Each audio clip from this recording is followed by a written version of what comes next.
ಏನೇವು ಅದೇನಾರು ಇರಲಿ ಆ ಕತೆ ಆಮೇಲೆ ನೋಡೋಣ. ಯಾಕೆ ಹಾಕಿದ್ರಿ, ಯಾಕೆ ಬಿಟ್ರಿ, ಆಮೇಲೆ ಇದು ಬ್ಯಾಲೆಟ್ ಬಾಕ್ಸ್ದು ಕಲರನ್ನು ಅದು ಯಾಕೆ ಇಟ್ರಿ, ಬ್ಲ್ಯಾಕ್ ಯಾಕೆ ಇಡಲಿಲ್ಲ, ರೆಡ್ ಯಾಕೆ ಇಡಲಿಲ್ಲ, ಅದು ಆಮೇಲೆ ನೋಡೋಣ.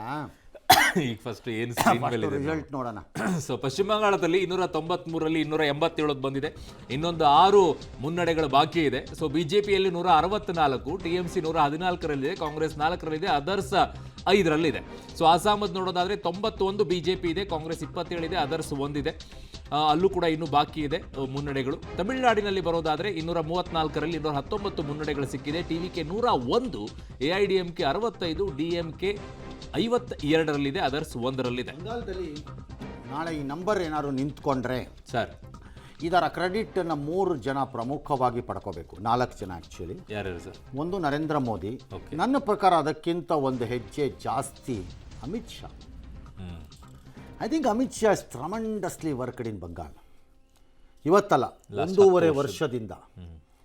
ಅಂದರೆ ಯಾರು ನಂಬದಿದ್ದಾಗಲೂ ಆತ ಕೆಲಸ ಮಾಡಿರೋದಲ್ಲಿ ಅದಕ್ಕೆ ತಕ್ಕಂತೆ ಹೆದರ್ಕೊಳ್ಳದೆ ಕೆಲಸ ಮಾಡಿದ್ದು ಸುವೇಂದು ಅಧಿಕಾರಿ.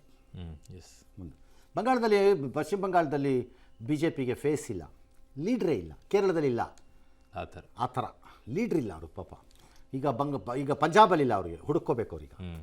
ಪಂಜಾಬಲ್ಲಿ ಲೀಡ್ರ್ ಇಲ್ಲ ಅವ್ರಿಗೆ ಇಲ್ಲ. ಹಾಗಾಗಿ ಮಾಡಿದ್ದು. 3ನೇದು ಸುವೇಂದು ಅಧಿಕಾರಿ, 4ನೇದು ಮಮತಾ ಬ್ಯಾನರ್ಜಿ. ಮಮತಾ ಬ್ಯಾನರ್ಜಿನ ಯಾಕೆ ಸರ್? ಕೆಲವು ಸರಿ ಈ ವೈರಿಗಳು ಅವರಿಗೆ ಗೊತ್ತಾಗದ ರೀತಿ ತಮ್ಮ ಪ್ರತಿಸ್ಪರ್ಧಿಗಳನ್ನು ಗೆಲ್ಲಿಸ್ತಾ ಇರ್ತಾರೆ. ಅಷ್ಟೊಂದು ಹೆಲ್ಪ್ ಮಾಡ್ಬಿಡ್ತಾರೆ ಸರ್? ಮಾಡ್ಕೊಟ್ಬಿಡ್ತಾರೆ, ಗೊತ್ತಾಗಲ್ಲ ಅವ್ರಿಗೆ. ಇಲ್ಲಿ ಹೆಂಗೆ ಮಾಡಿದ್ದು ಸರ್ ಮಮತಾ ಬ್ಯಾನರ್ಜಿ? ಅವ್ರು ಮಾಡಿದ್ದೆಲ್ಲನೂ ಅದೇನೆ, ಎಲ್ಲ ಹೆಲ್ಪೇ ಅವ್ರನ್ನ ಕೆಲಸಕ್ಕೆ.